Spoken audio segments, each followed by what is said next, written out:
پێکهاتنی مادەی دەرسی ئەمری بە معروف و نەهی لە مونکر لە زانکۆکانی ئێران.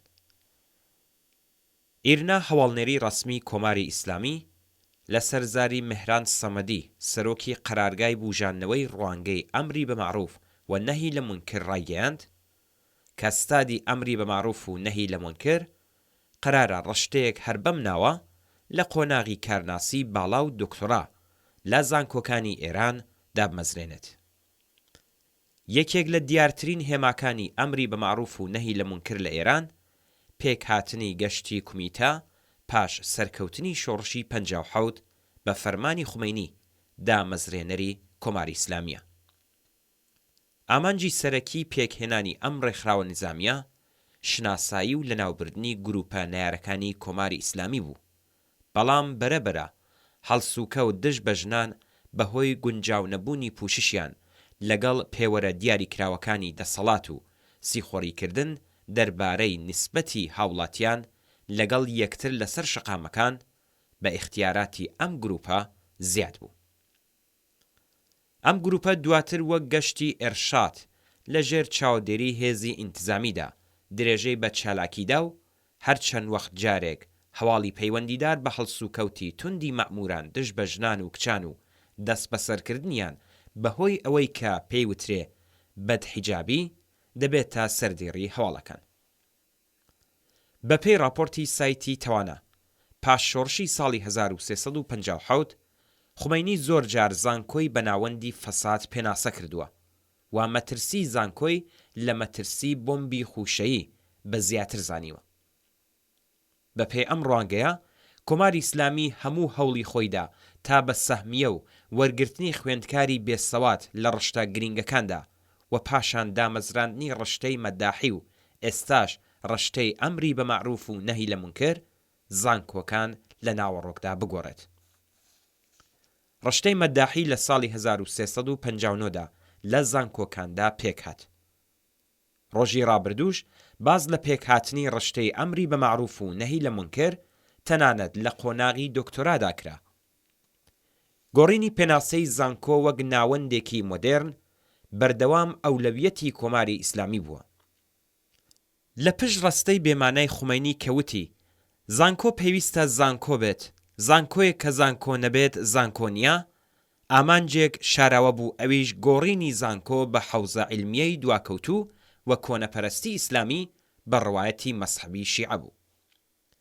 حکوومەتی ئیسلامی بە وەڕێخستنی ئینقلابی دژە فەرهەنگی خۆی کە ناوی نابوو ئینقلابی فەرهەنگی، هەزاران مامۆستای زانکۆی لەسەر کار لابرد، زیندانی ویان ناچار بەجێهێشتنی وڵاتی کردن، خوێندکارانی ئەستێرەدار کرد و دەستی دایە دەرکردنی بەرینیان.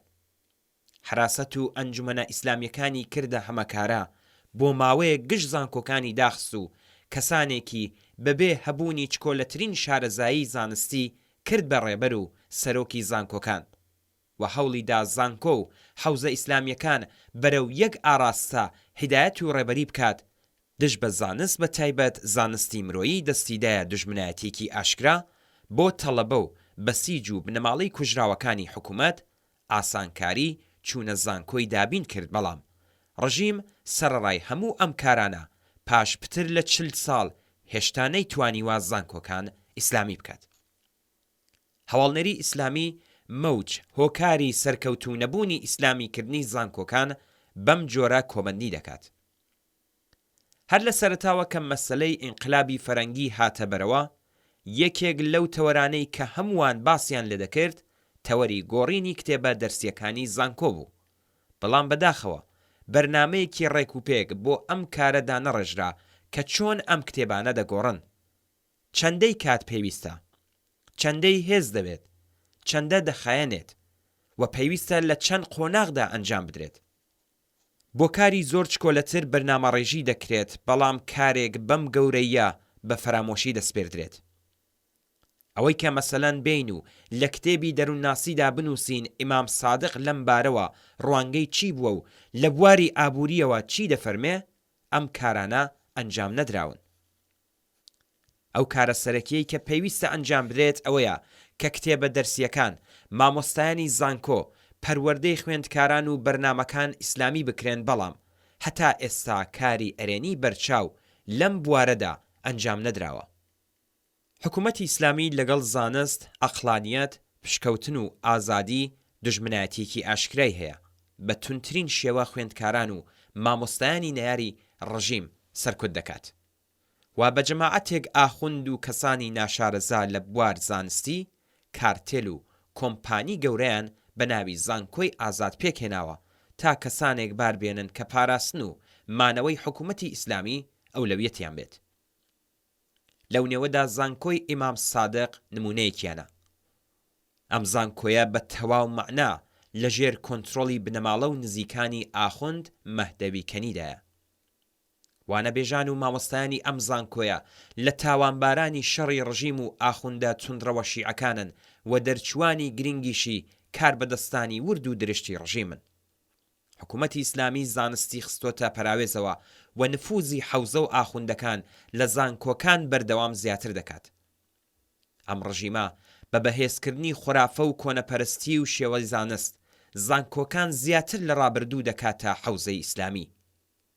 ئێمە وجار لەگەڵ ساختەچیانی زیاتر بەڕەوڕوو دەبینەوە کە دکتۆرای نەوحەخوێنی، ئەمری بە مەعروف و نەهی لە مونکەر، ئابووری ئیسلامی، بەڕێوەبەری قورئانی، مەکتەبی تب و دەروونناسی ئیمام سادق و هاوشێوەکانی وەک زانست بەسەر کۆمەڵدا دەسەپێنی.